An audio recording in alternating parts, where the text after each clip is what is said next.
वंदे मातरम। नमस्कार, जय श्री राम। एक बड़ी खतरनाक जानकारी निकल के आई है और वो जानकारी बड़ी चिंताजनक तो नहीं कह सकते हैं वो चिकित्साजनक जरूर कह सकते हैं। सुनने में आ रहा है और सूत्र ये बड़ी पुख्ता तरीके से जानकारी दे रहे हैं कि संजय राउत जी, जिनके मुख में थोड़ी खुजली की तकलीफ रहती है, निरंतर खूब बोलते हैं और लगातार बोलते हैं, बिना चाहे बोलते हैं। जैसे एक ज़माने में कांग्रेस में जो हरियाणा के नेता थे ना, वो कांग्रेस के प्रवक्ता हुआ करते थे, सुरजेवाला जी, रणजीत सुरजेवाला जी। तो रणजीत सुरजेवाला जी, वो तो कांग्रेस बड़ी समझदार है, जो समय रहते उनको प्रवक्ता के पद से अलग करके ऐसी नौबत नहीं आ रही थी। लेकिन जो इधर उद्धव ठाकरे जी हैं, शिवसेना यूबीटी के शिवसेना के जो प्रवक्ता और राज्यसभा सदस्य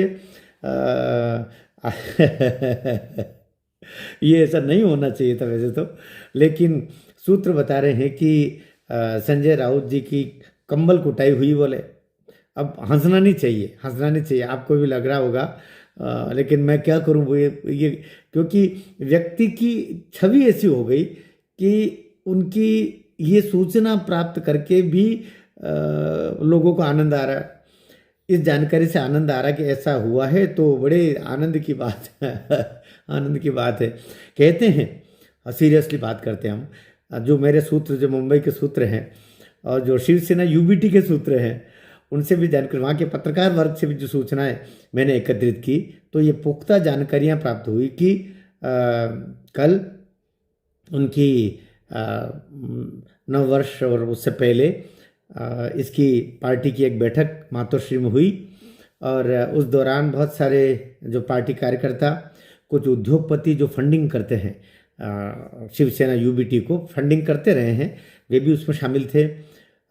उद्धव ठाकरे जी भी थे और बहुत सारे जितने भी इनके जो अभी सांसद चुन के आए हैं और जो 20 अभी विधायक चुन करके आए हैं, 20 में से 17-18 विधायक भी मौजूद थे।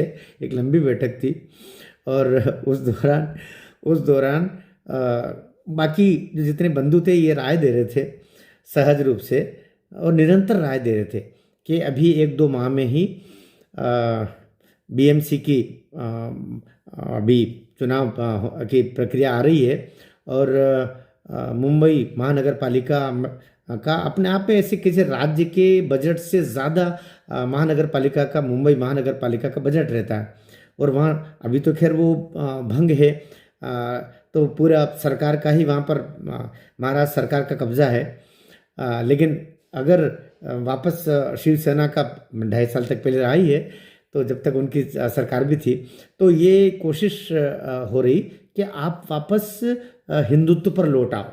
तो सब लोग राय दे रहे थे कि आप हिंदुत्व पर लौट के आ जाइए वापस, क्योंकि हिंदुत्व ही हमारा खेवनहार है। बाला साहब ठाकरे के हम सब अनुयायी हैं और उन्हीं के विचार हमारे रक्त में दौड़ते। बड़ी भावनापूर्ण तरीके से बातचीत चल रही थी और सब लोग कह भी रहे थे और कुछ उद्योगपति भी उसमें अपनी हामी दे रहे थे कि देखिए, हिंदुत्व से अलग जाना ये बड़ा नुकसानप्रद हो गया है और पूरी पार्टी की पहचान ही खराब हो गई है। कई पार्षदों ने, कई सांसदों ने और बहुत सारी लंबी बैठक में सब चर्चा होते होते कहने में आ रहा है कि इस दौरान वो सब समझा ही रहे थे और एक उद्धव जी बराबर गर्दन हिला हिला करके सहमति अपनी व्यक्त करते चल रहे थे कि हाँ ठीक है, देखते हैं, ठीक है, देखते हैं। एक सांसद ने, एक नहीं बोलते 3 सांसदों ने मिलकर के तो बड़े तल्ख लहजे में भी कहा कि आप ये जो एनडीए से अलग जाकर के बहुत बड़ा नुकसान कर लिया है और हम जनता में मुंह दिखाने लायक नहीं रहे।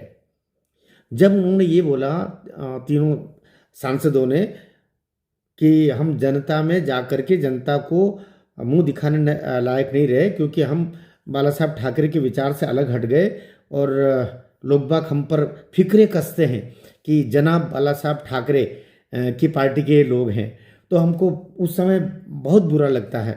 कहाँ तो हिंदू हृदय सम्राट बाला साहब ठाकरे, और ये हमको व्यंग कसने के लिए लोग कहते हैं जनाब बाला साहब ठाकरे। जब वो व्यंग कसते हुए बोलते हैं तो हमको बहुत वहाँ बैठना मुश्किल हो जाता है। तो हम वापस एनडीए में लौटें आप बीजेपी के लोगों से और एनडीए के लोगों से वापस चर्चा करें। एक दो सांसद ऐसे भी थे जिन्होंने शरद पवार की कहीं अप्रत्यक्ष तरीके से आलोचना करते हुए बोला कि शरद पवार जी के कहने पर हमने जो एनडीए के साथ अपने रिश्ते तोड़ करके और हम जो महाविकास आघाड़ी के साथ चले गए, ये बहुत हमारे लिए जड़ों में मट्ठा डालने से का काम हो गया, हमारी पार्टी खत्म हो गई, हमारे सिंबल चले गए। और वो बोल ही रहे थे उसी दौरान, वो जब बोल ही रहे थे उसी दौरान कहते हैं संजय राउत जी बीच में टपक गए। वो वहाँ तो रहते हैं, हर जगह मातोश्री में पड़े रहते हैं, लोग कहते हैं कि मातोश्री में पड़े रहते हो, तो उस समय वो टपक गए। उन्होंने कहा आपको नहीं पता, हम एनडीए में कभी नहीं जाएंगे और हम जो बीएमसी है उसमें भी बहुमत ला के दिखाएंगे, हम अपने दम पर उसमें शिवसेना लेके आएगी और हम महाविकास आघाड़ी के साथ मिलकर के लड़ेंगे। ये कहने की देर थी कि कहते हैं कि वो जो उद्योगपति थे 3 उसमें प्रमुख, उनके इशारे पर कुछ पार्टी के कार्यकर्ताओं ने टांगा टोरी करके घसीटते हुए उनको पास वाले कमरे में लेके गए और वहाँ दरवाज़ा बंद करके और बहुत देर तक आवाज़ें आती रही और धूम धड़ाके अंदर मचते रहे, जिसको बोलते हैं कंबल कुटाई।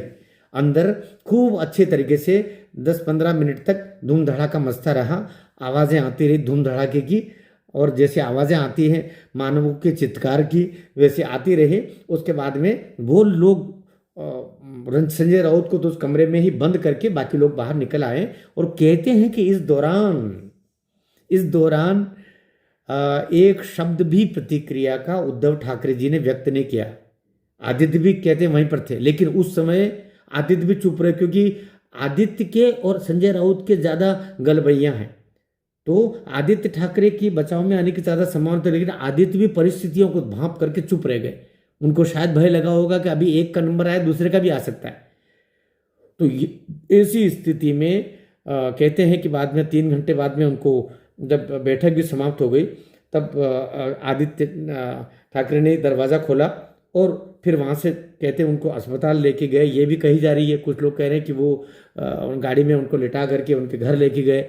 उसके बाद से वो अंतर्ध्यान है, उसके बाद से उनके पते नहीं है वो किस अस्पताल में गए या घर पर ही उनकी चिकित्सा हुई, लेकिन उनकी इतनी मार पिटाई कर दी भाइयों ने कि उनको बड़े कई दिनों तक हड्डियाँ उनकी दुखेगी, ऐसी स्थिति बन दी। तो ये मैं सोचता हूँ कि ये पार्टी के लोगों के लिए भी बहुत बड़ा संकेत है कि आप विचारधारा से अलग जाकर के और अपनी रोटियां सेकोगे तो एक नए दिन आपकी पार्टी के कार्यकर्ता ही आपकी वो गत करेंगे जो संजय राउत की हुई है। भारत माता की जय। नया वर्ष सबके लिए मंगलमय हो। संजय राउत जी के साथ में 2024 के शाम को जो हुआ, भगवान करे इस तरीके का प्रतिफल अन्य किसी पार्टी वालों को 2025 में देखना नहीं पड़े, उससे सबक लें। भारत माता की जय। नया साल मंगलमय हो, नया साल हिंदुत्वमय हो, नया साल सनातन का साल हो, नया साल भारतवर्ष का वर्ष हो। नए साल में मेरी भारत माता प्रसन्न होकर और दुनिया को पर कृपावंत होकर के और वह अपना ऐसा मस्तक, ऐसा सिंहासन लेकर के ऊपर निकले जहाँ पर दृष्टि दौड़ाए तो आदर से सबकी निगाह झुक जाए भारत माता के प्रति। ऐसा माँ भगवती की कृपा बनी रहे, भारत माता की कृपा बनी रहे। भारत माता की जय।